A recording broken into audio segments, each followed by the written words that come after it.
Доброго дня! Я Орловський Олексій, автор проєкту «Ти без грошей». Чи доцільно отримувати професійні знання або краще покладатися на власну інтуїцію? Враховуючи власний негативний досвід, я вам відповідаю, що знання необхідно мати. Можна не вміти робити, але знати треба. Починайте діяти тільки тоді, коли знаєте. Або робіть щось самі, або ставте зрозуміле завдання професіоналам. Ексклюзивність проєкту мого в наступному. Я пропоную власне бачення фінансової бізнес-культури компанії і побудови фінансової кар'єри. Я зміщую акцент на ефективне управління витратами компанії і максимізацію потенційних вигід для компанії. Я хочу сказати, що жоден підприємець не може передбачити еволюційний розвиток фінансового підрозділу. Чому? Тому що він цього не знає. А чому він цього не знає? Тому що класичні навчальні програми не містять відповідного контенту. А чому не містять?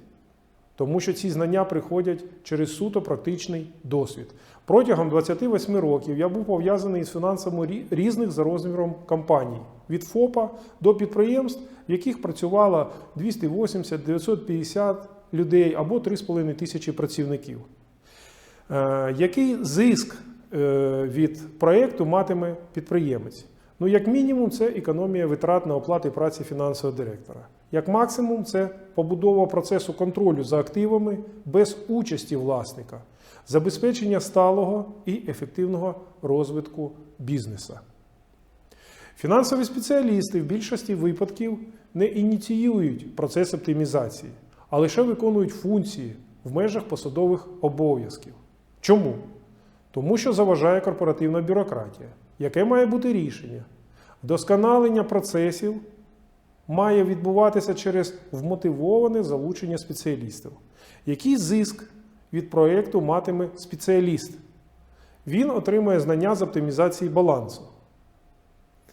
А справжня оптимізація завжди має певний економічний ефект, який за адекватної системи мотивації збільшує як доходи спеціаліста, так і прибуток підприємства. А якщо керівник заважає ініціативам спеціаліста, я вважаю, що це окремий випадок гнилої людської сутності. Яке рішення в цьому випадку? Ну, зміна роботи або зміна керівника. Студенти. Більшість студентів на початку професійного життя не мають і уявлення про власний кар'єрний план на перші 3-5 років. Чому? Тому що очікування нерелевантні можливостям. Це нормально, це юнацький максималізм. По-друге, у навчальних програмах відсутні практичні поради щодо побудови кар'єри. Чому відсутні? Тому що їх не існує універсальних таких правил для побудови швидкої кар'єри. Ну, це за виключенням компаній, де є певні внутрішні кар'єрні програми. Навіщо студенту кар'єрний план? Кар'єра – це є гроші, а кар'єрна стратегія – це максимізація заробітку на певному часовому горизонті. Плюс це самореалізація. В чому унікальність проєкту? Це не навчання в класичному розумінні, а скоріше це передача досвіду. Домашні завдання відсутні, матеріали проєкту і подальші вебінари консультації є безкоштовними для усіх слухачів фізичних осіб. Тому я вас запрошую на цей проєкт.